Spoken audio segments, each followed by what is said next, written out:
Boom! Lost my headphones already. We haven't even started. As my dad would say, bloody technology. How are we doing, legends? I hope this finds you all absolutely incredible on this, another day in our paradise. For those I haven't had the pleasure of meeting, I'm Chris THRALL. I'm a former Royal Marines Commando. And I'm also the proud English Veteran of the Year 2022 in the category of inspiration. Although I'm sure you can read, but you might be listening to this on audio. So I just had to read that out. How we doing, folks? I hope this finds you absolutely fantastic. Like I say, Jane, you pinged me. Jane's in the chat. It's the one ear. It's the one ear symbolism. Rock on the Illuminati. Jane, I have to have it on one ear because otherwise I don't feel like I can hear you, even though you don't talk. Don't ask. Don't ask. So tonight we've got a particularly interesting topic. It's something I have quite a fascination isn't the right word. Just I like to read real things, real books. Like, for example, Damien, very kindly, Damien Lewis, folks, has been on the podcast I think 3 or 4 times now. He sent me a copy of this book, SAS. I don't like that word, but I'll say it anyway. Nazi Hunters. And this one, Flame of Resistance, American Beauty, French Hero, British Spy. With a nice little message in. That's on behalf of all of us. But one book I read, it's a couple of years ago now, so I won't pretend I can read it verbatim or remember it verbatim, but it was this book. It's called simply Paddy Mayne. Lieutenant Colonel Blair Paddy Mayne. Paddy obviously being the nickname because Colonel Blair is Irish, or do I say Northern Irish, even though I'm not sure how the whole union thing worked back then. I read something earlier that's thrown me out, so forgive me. I don't wish to upset anybody. One SAS regiment, so there we go. And the reason, this is by a chap called Hamish Ross, and the reason I picked that book to read about Paddy Mayne is in all the write-ups that I could read, this was the most accurate one. And from a couple of online sort of website articles that I read, it said that a lot of what you hear about Paddy was actually myth. It was more kind of like the myth of the man, and some of it's quite nasty myth. Well, not nasty, but quite shocking. So I picked Hamish's book because apparently the family, Paddy's family, they were thumbs up for this one. Unlike some of the others, they were like, yeah, this was an accurate portrayal of our boy, and it's an intriguing life. Let's get some photos up. A very fascinating man, fascinating regiment, fascinating history, and what a scrapper, eh? You know, put down that you always hear like, why did Paddy not get the VC? And a lot of people think it's because he was like too much of a fighter, a brawler, brought the military into disrepute, this kind of, or he was too wild for the big wigs who were like, well, no, we can't possibly, da. But when I've chatted with Damien, and I've put the links, folks, by the way, I've put the link for this book below if you want to grab a copy. And if you like this sort of thing, I strongly suggest you do. I've also put some links for Damien's podcast as well. And also, I should mention Des Powell. Des Powell was Bravo 30 in the Gulf War. Lovely bloke, Des. Proper Yorkshireman, you know, just kind, very kind-hearted man. But that's the patrol that wasn't talked about in the Gulf, or that we didn't get to hear about until now. And Damien and Des combine their skills to write Bravo 30. I think there's a link for the podcast I did with Des below. I don't think he'd done too many podcasts at that stage, and he kept saying to me, "Yeah, Chris, that's in the book. Yeah, that's in the book." I said to him afterwards, I said, "Des, you're actually going to have to say like something about what happened. You can't just keep saying it's in the book." But no, bless him. So yes, fascinating. I think, you know, in the nature of our podcast, folks, what would these men think now if they'd seen the loss of freedom that we've experienced in recent years, going back to the events in New York 20 years ago, New York and Washington? It's just been going, you know, cramping down on our freedoms ever since, hasn't it? This last 2 years, it's just been nothing but criminal. I wonder how these guys would feel if they knew that their efforts have ended up like this. We could also talk about the orchestrators behind the Second World War, couldn't we? Did anybody see? Was it Evelyn de Rothschild died, I think, this week? Made it to 94 years old. I would have thought, drinking the blood of all them kids, he would have got got a few years older. But I'm joking, folks, by the way. But seriously, wasn't it Churchill that said after the war that I think we fought for the wrong side? And it's funny. I've got a, you know, I like reading real stuff, folks. You know, I've done it ever since I was a kid.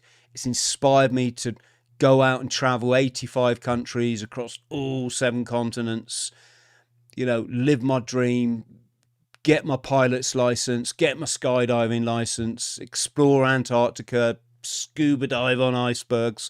And it's because I've always read real life stuff. I've always read adventure, and I have a sort of, you know, a real sort of passion for it. But it's kind of a bit ironic that someone who is completely anti-war, only because I think it's all controlled and orchestrated, and it's not in our best interest, and certainly not the children. But it's funny that I do like reading about it. So yeah, a few photos here.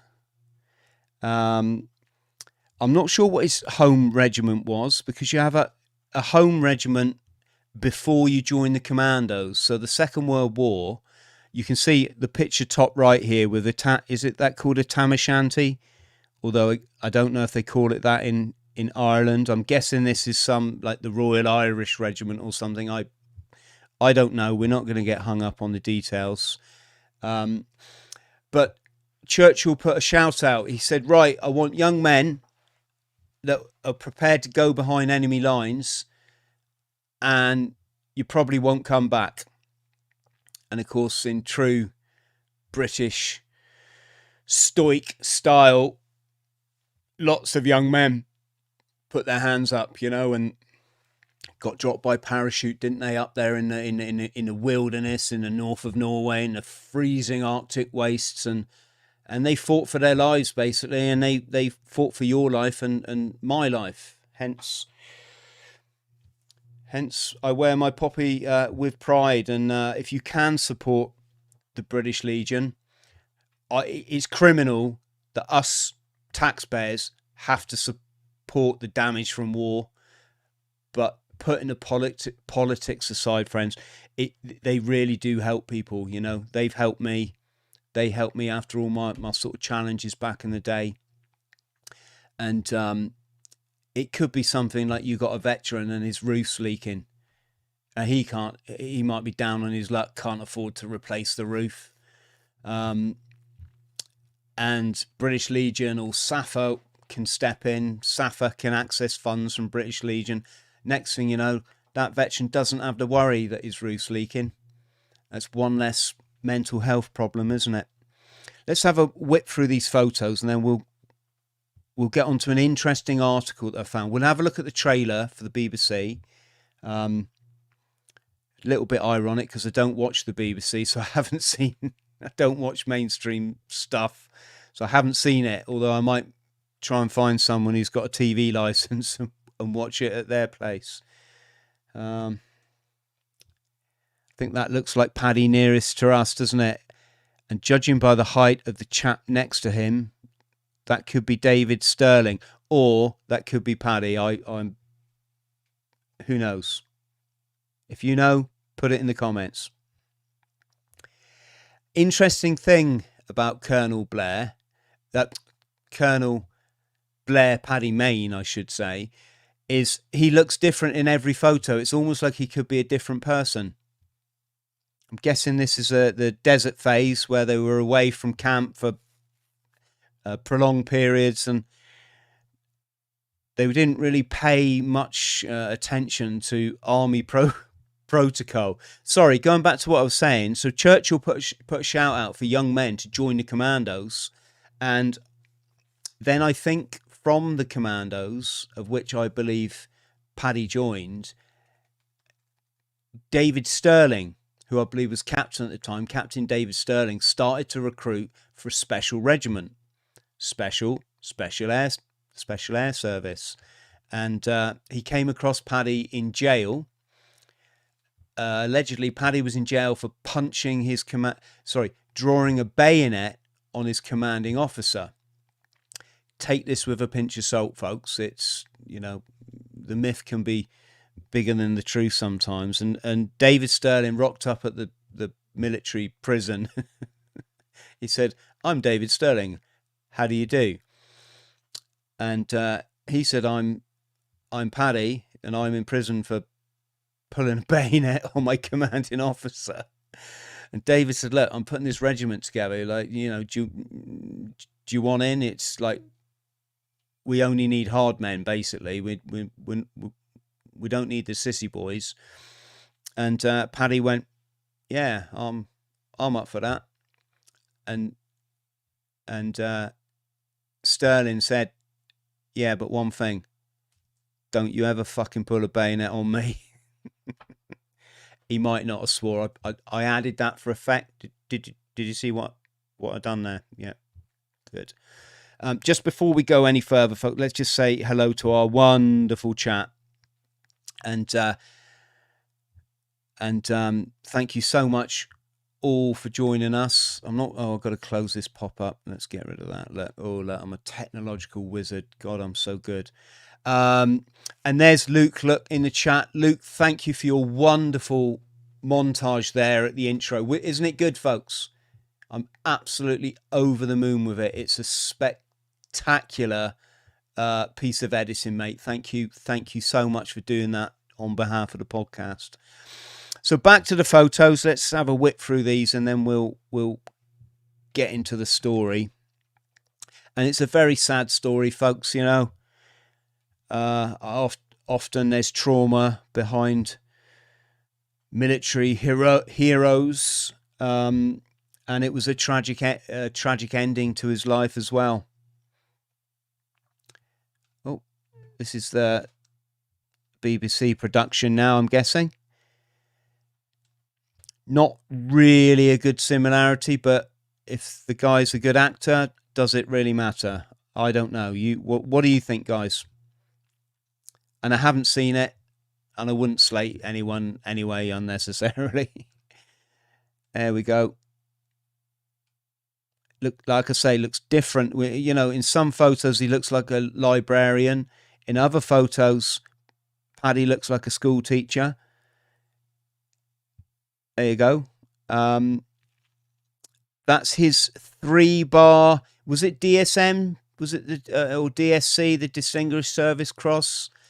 Because he never got the VC, and the reason why. Sorry, I lost my train of thought, didn't I? The reason why is that it wasn't that he was too rough, basically, for the bigwigs. Apparently, it was because all his acts of extreme courage, and some of them were just mind blowing. Like the time he just jumped on a Jeep, asked the guys like, "Can someone drive?" And someone went, "Yeah," and they literally just drove past these German positions and just machine gunned them all in order to, I think it was sort of save the day or save one of their oppos.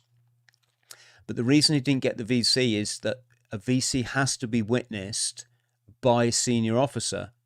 And of course, a lot of the work that these guys did was behind enemy lines, in covert ops, in small groups, and that wasn't always applicable. So that's the reason that I think Damien and I discussed. There's a podcast with Robin Horsfall, SAS, from the Iranian embassy siege. That was a great chat with Robin. We've had a few chats with Robin. Rusty, again, same era, same siege. Rusty's the guy there in the middle. They call him the man with no gloves, because on that day, he forgot his gloves. I'm known as the man with one headphone earpiece on. Yeah. Hey, you got to admit, it's got a kind of ring to it.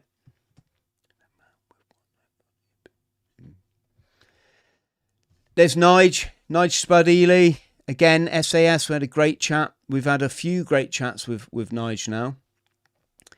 Nige was former Paras. He was with them when they took Goose Green. And there's Colin McLaughlin, who used to be on SAS, Who Dares Wins. Really lovely chap, Colin. Absolutely lovely.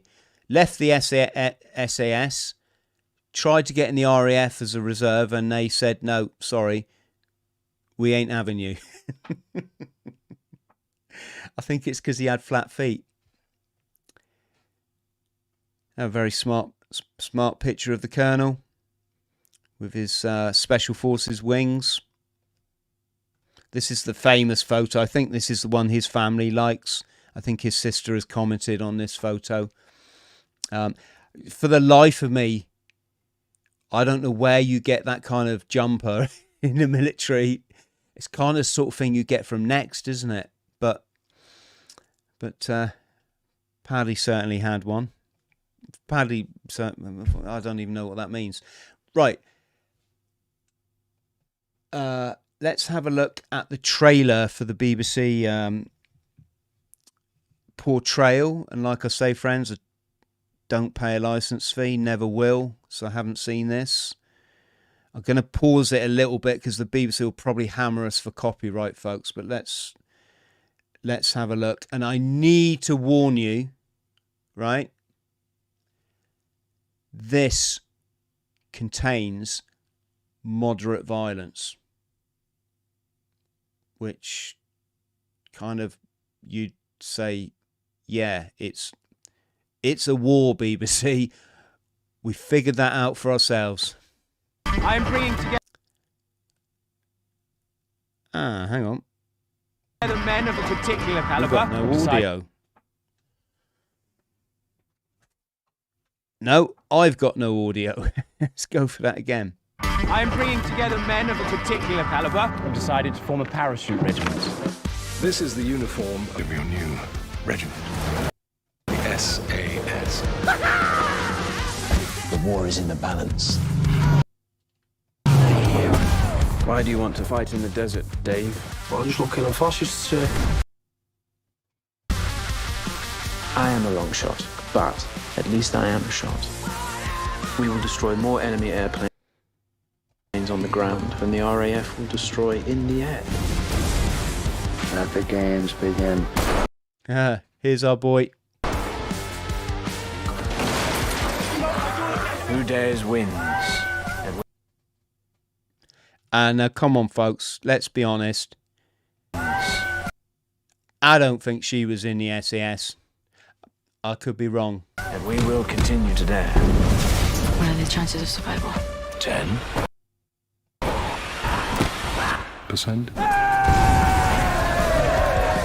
Oh, that's sorry, folks. I know this is annoying, but it does help us with the copyright thing. Percent. Oh, that's Mr. West, isn't it? Who actually played Fred West in the documentary. Incredible actor. Can someone put his name in the comments? Is it Timothy West or something like that?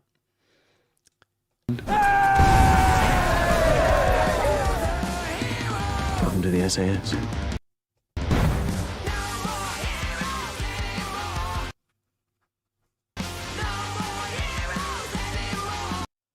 And of course, being BBC, boom, they got to go heavy on the hero bit, haven't they? Because it's all part of the indoctrination into the military-industrial complex. They're never going to tell the truth, are they, behind these conflicts? Very important to get that word hero and keep brainwashing the people that the military are heroes, and then they become untouchable, and then they can be used for the next 20 years of illegal conflict.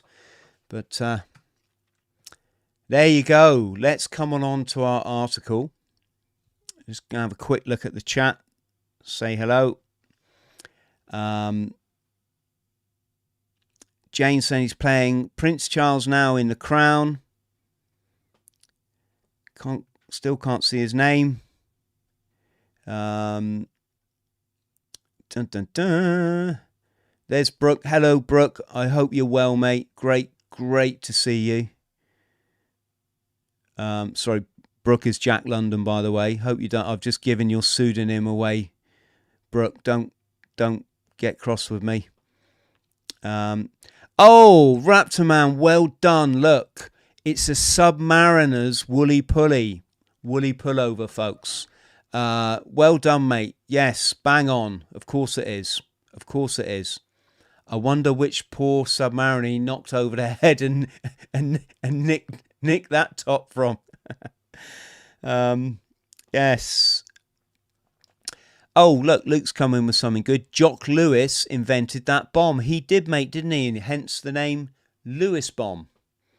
And I've just looked at myself there, and we should give a shout out to Dirk Steele, shouldn't we? This is about the balcony reunion. There's so many people claim to have been on the Iranian embassy siege balcony that Dirk has put this charity T-shirt out. And I'll let you into a little secret that you're not allowed to tell anybody. Do you promise? No, I want all of you. Come on. Look, I know who you are. I've got all your fucking names here. You all got to promise. Could you just leave a comment and say that you promise? And then when everyone's said that they promise, then I'm going to tell you the secret, yeah? No, the secret is Dirk Steele is the one and only Russell Berryman. Dirk Steele's a comedy character, folks, on Facebook. And behind it is my mate, a former Marine, Falklands veteran, called Russell Berryman. And Russ and I did a podcast together. It was bloody brilliant. I think we've called it The Untold Falklands Story. But great. Okay. Oh, look, Greg. Bless you, kind sir. What a wonderful man. Greg's shown his appreciation for the channel with a donation of £20. Thank you, Greg. Right, let's get back to reality. Here's an article that I don't know how this just appeared in my feed, I think, this morning on Twitter, and I thought, oh, I'll check this out. It's called Paddy Mayne and the SAS, the man behind the legend.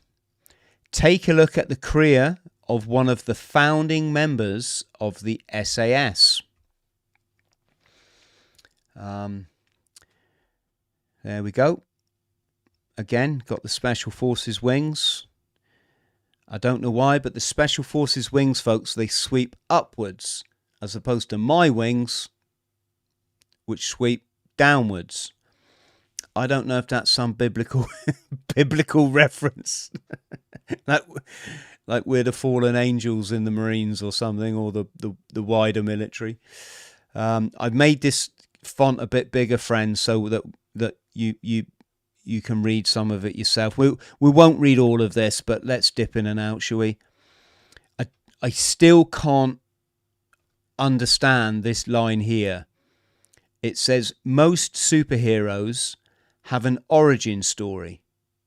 So I get that. That's like Superman was a kid that rocked up on Earth, wasn't it? And looked after by some farmers in Idaho or somewhere.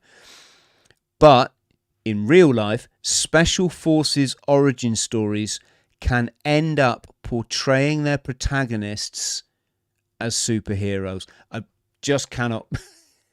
Let me know in the comments, what does that mean? That would appear to be the case with the SAS. Hatched in the desert and born out of the necessity of the Second World War, the regiment was started by the 6'5" Phantom Major David Stirling. Here's another secret, folks. It's no longer a secret because I'm just about to tell you, but I was approached by the author of a book called The Phantom Major.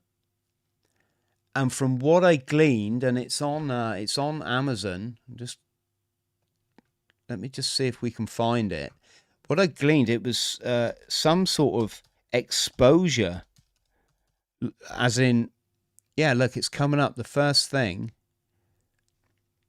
Here we go. Look.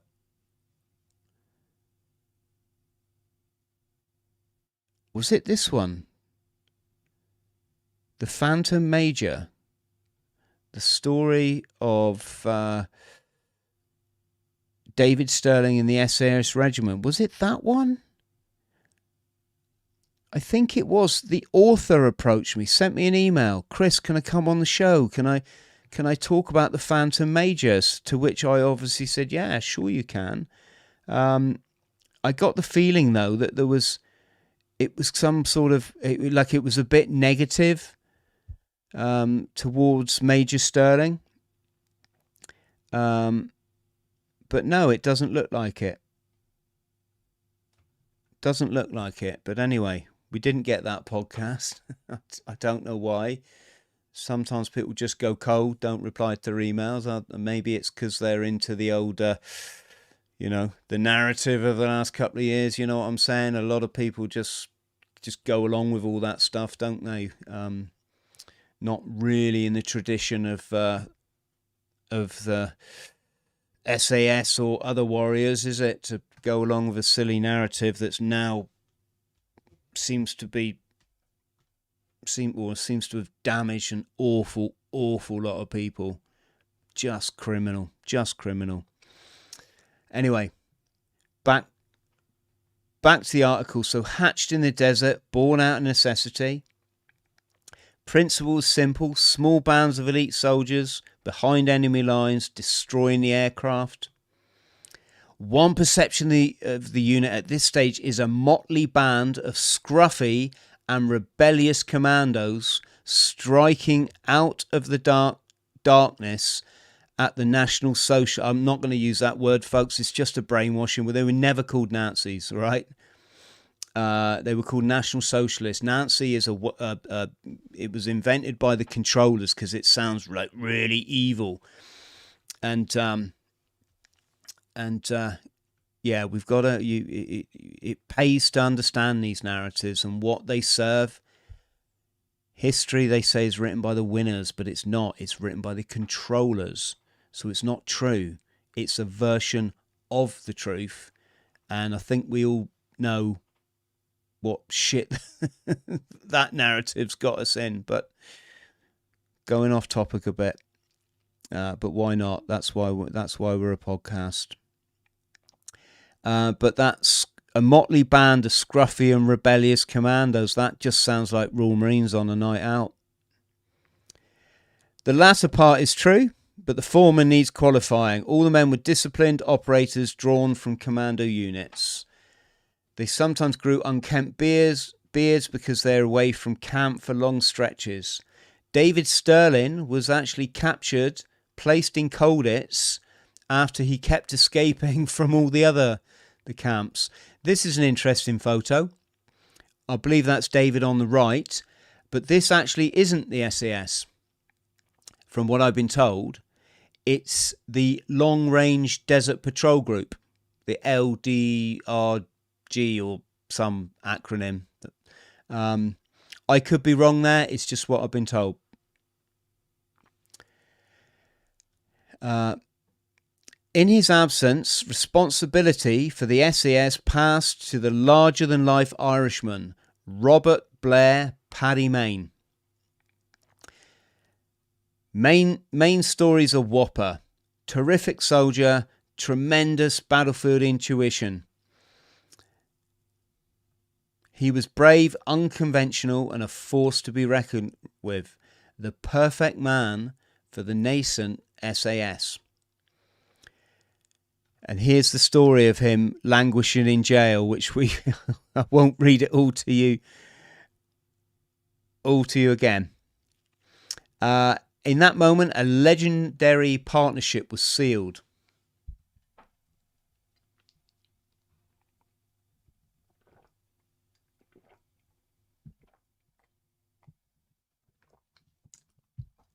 Excuse me.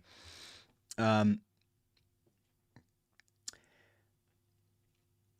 11th of January 1915, Mayne had been a solicitor and a Lions rugby player. That's the British Lions. A rising star before the war, one known for tearing up hotel rooms and scrapping with dock workers while on tour.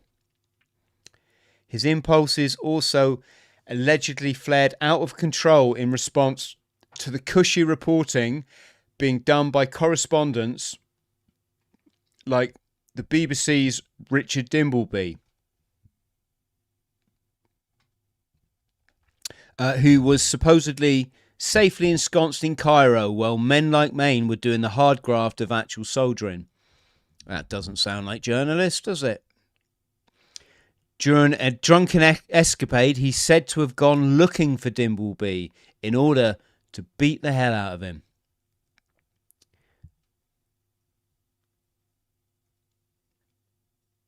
Shame there's not more real men left in the world, isn't it, that would go after certain media outlets after the absolute lies they've been telling us for the last couple of years and the utter bloody damage, the utter damage that's been done.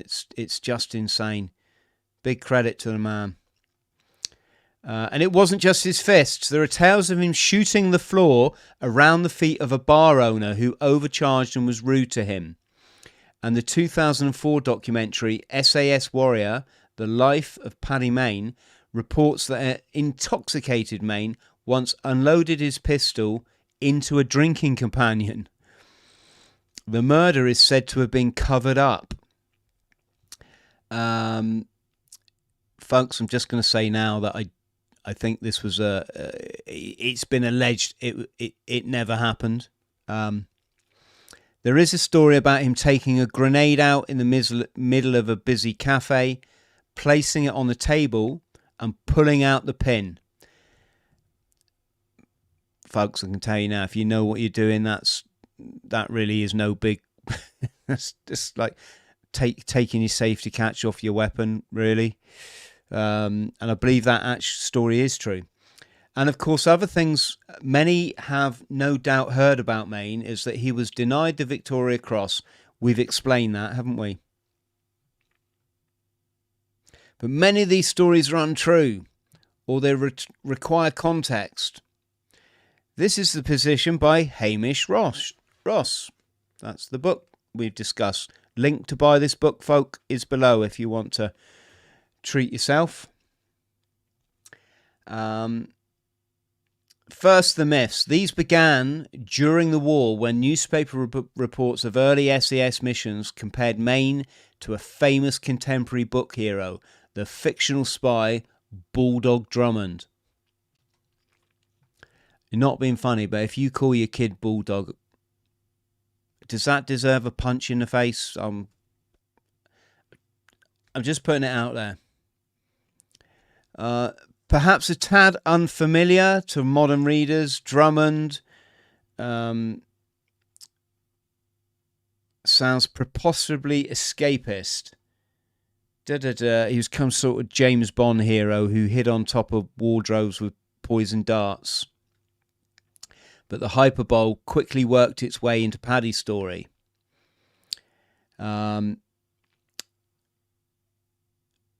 Hamish Ross told Forces News that if a news report about a UFO in Northern Ireland had appeared in the press, a tangible story about Paddy Mayne leading a platoon to attack it could easily have come next. I reckon a lot of people in Northern Ireland probably see UFOs on a Saturday night. I mean, from what I remember. Oh, God, I'm not going to have to apologise to the whole world tomorrow, am I on? Like True Geordie. We won't be doing that, folks. The other element from within the unit by veterans did not actually know Paddy at all and were content in being associated with him in the wild colonial boy image. Strong tradition around the SAS, strong oral tradition around the SAS desert raids. One of the most frequently cited stories concerned an attack on a building containing enemy troops that Mayne carried out during his first successful raid on an airfield.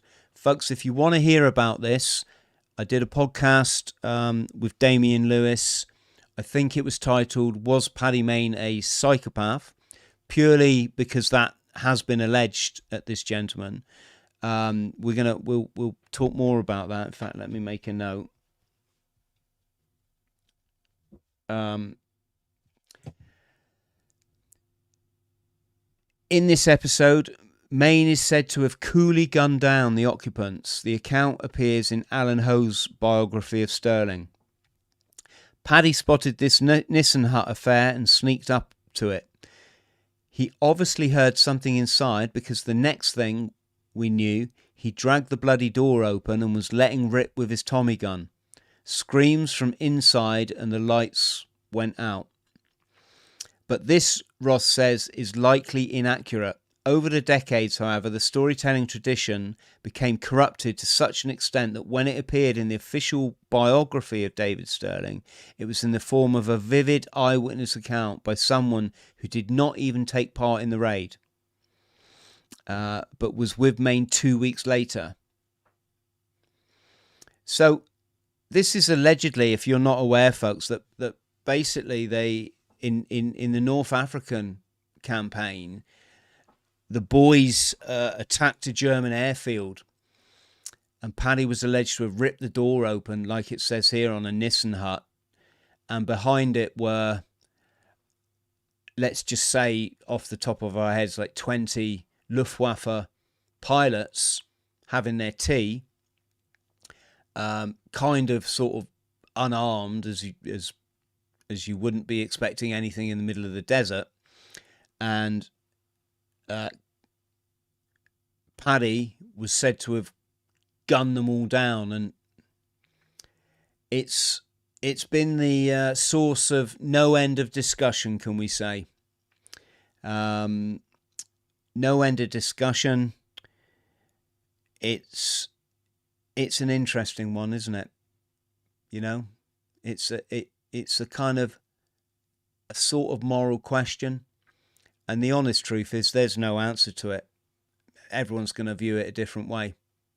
One's going to say, "Oh, it's war," blah, blah, blah. The other's going to say, "Well, no, prison, should have taken them pretty." It's one of those silly little things that sort of schoolboy types who've never grown up will just argue the toss about for until the cows come home. And like as Hamish is saying here, he's saying it's probably more myth. But I don't know.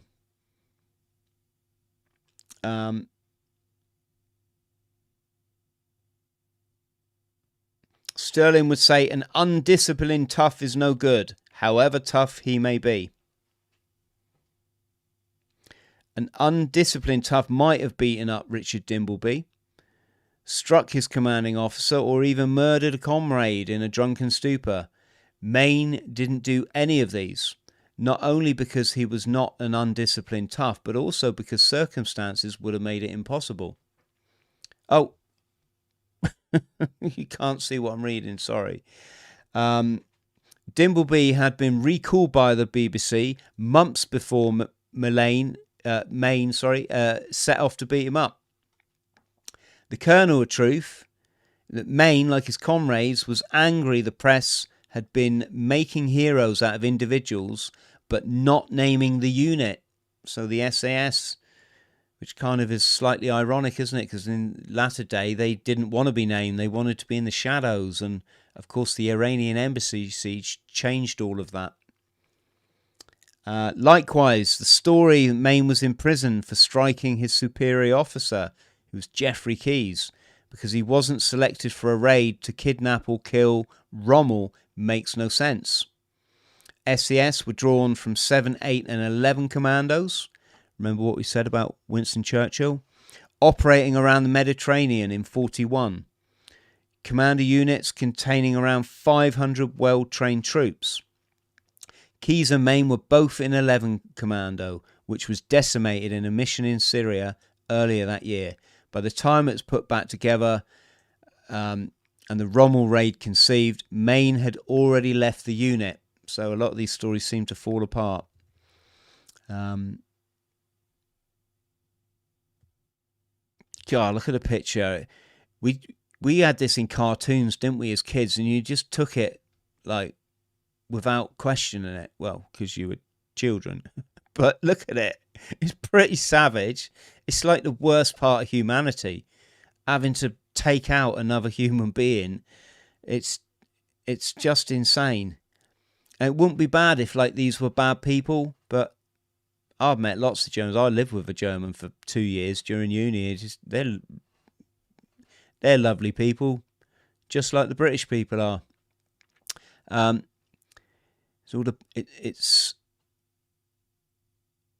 It's all the let's say it's the hidden hand, isn't it, that creates all this shit. People have got no problem with each other. People don't have problems with each other. We got to stop falling for this nonsense. Right, folks, I think I've read enough there, haven't I? I won't read any more because we'll be going on forever. What I will do is I'll read you part of the book that's pretty sad. Haven't got my goggles on, but let's have a look. Mayne met his death driving home in Newtonards about 4 a.m. on the 14th of December 1955. It came as randomly and swiftly as on the battlefield. His speeding Riley hit a parked unlit lorry and cannoned into a pole carrying overhead cables. He had been driving home to go to bed for perhaps about 2 hours sleep before going to work the next day. Although a resident was wakened by the noise, seeing a car with its lights on adjacent to the pole, which was sparking, he assumed repairmen were working on the power lines. So the accident was not discovered until around 7 a.m. So that's 3 hours later. Mayne had worked for the Law Society for 9 years. The dominance of the war years in people's minds was receding. I'm not going to read anymore because I don't. That won't really help. But basically, if you're driving home at 4 a.m., you're probably pretty pissed, aren't you? That's drunk for our American brothers and sisters and the rest of the planet. Terribly sad. But of course, what place would you find in civilian life when you'd lived the life that this gentleman and many others had lived? How do you ever replicate that adrenaline lifestyle? How do you come to terms with all the death? What we would now recognize as post-traumatic stress disorder, PTSD.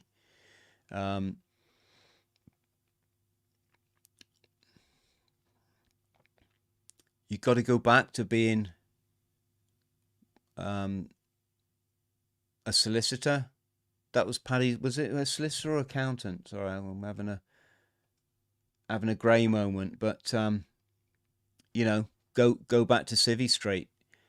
In addition to that, you probably didn't get the recognition that you deserved.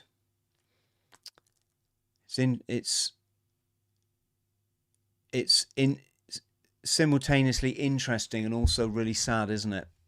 Really sad. There we go, look.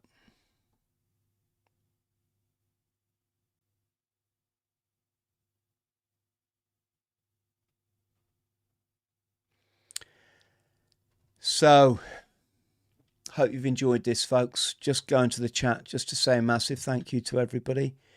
You've got John down the bottom here. You can't see it here. I've got to keep moving it around. John saying, get a motorbike, good medicine.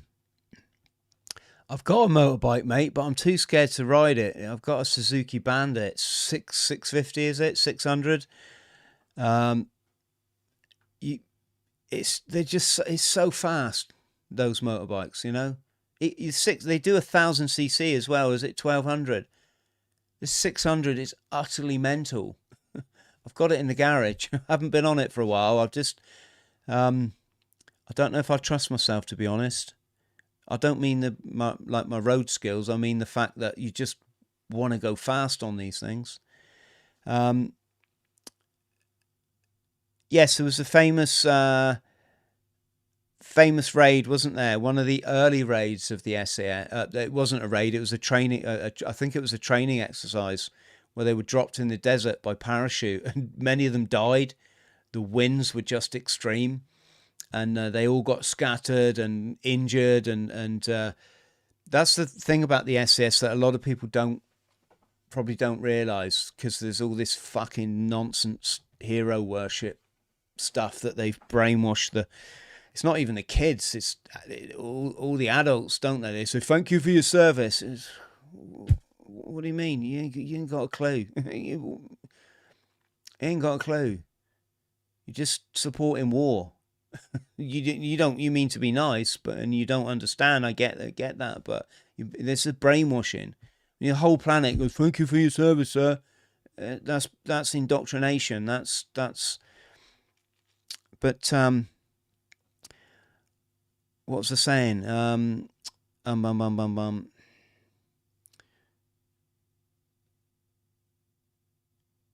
Yeah, what a lot of people don't know is that many of the SAS raids went very wrong, resulting in extreme casualties and KIAs, and that's true to this day. I mean, look at Bravo 20, for example.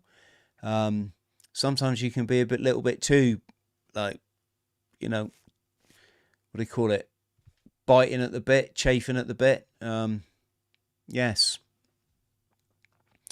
What else we got here? Dun, dun, dun. Yeah, Raptorman saying the same as killing ground troops by strafing them that have no anti-aircraft capacity. I say fair game. Well, they say all's fair in love and war, mate, don't they? What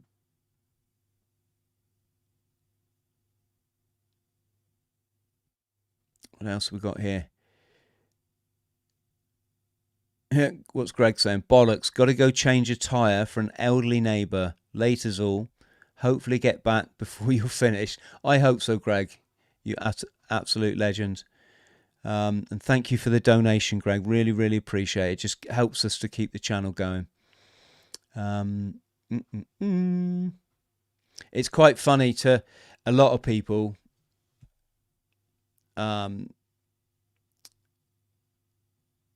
For the most part, civilians, I'd say it's just like black and white. Oh yeah, they'll fucking kill them all. It's like, hang on a sec. These boys have got to live with that for the rest of their life, you know. How do you live with opening a door and hosing down 30 people? I'm not talking about like, is that right or wrong? That's a separate question. What I mean is, how do you live with it?